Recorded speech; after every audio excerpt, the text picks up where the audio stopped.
निपी झल केलहुँ घर अंगना दुआरिया। भाभी भर दूतिया विधान है। अरिपन दाए पीढ़ी ढौर के रखलिए। भैया न तब दाए पान है। यमुना न तल याम हम नाति भैया। चाहिन सोना चांदी चाहिन रुपैया। जातक यमुना जल पीबी बड़े मांगी के। फाफर खोलब माखान है। मनक मनहि सब रही गेल बतिया। केहन कठोर भेल भैया के छतिया। देश ने हुनका बिनु माये बिनु नैहर बा।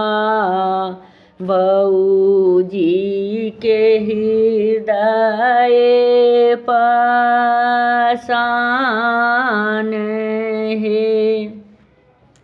निपी झल कौलहुँ घर अंगना दुआरिया। भाभी भर दूतिया विधान है।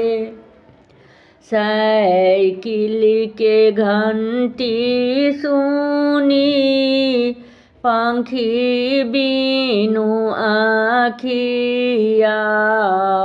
दौड़ी के सड़क बीच कते बेर सखिया।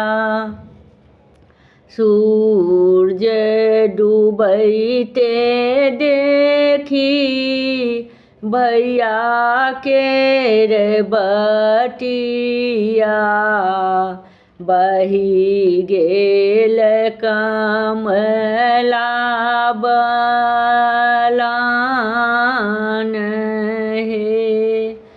भटे बर तिलकोर कथी ले तरलिए।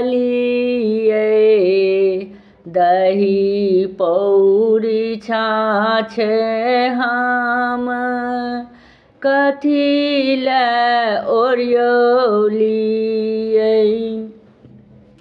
उलहन दाए हँसी हँसी के ननदिया।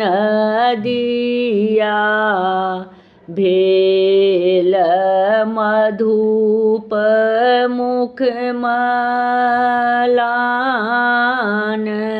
है। निपी झल कौलहुँ घर अंगना दुआरिया।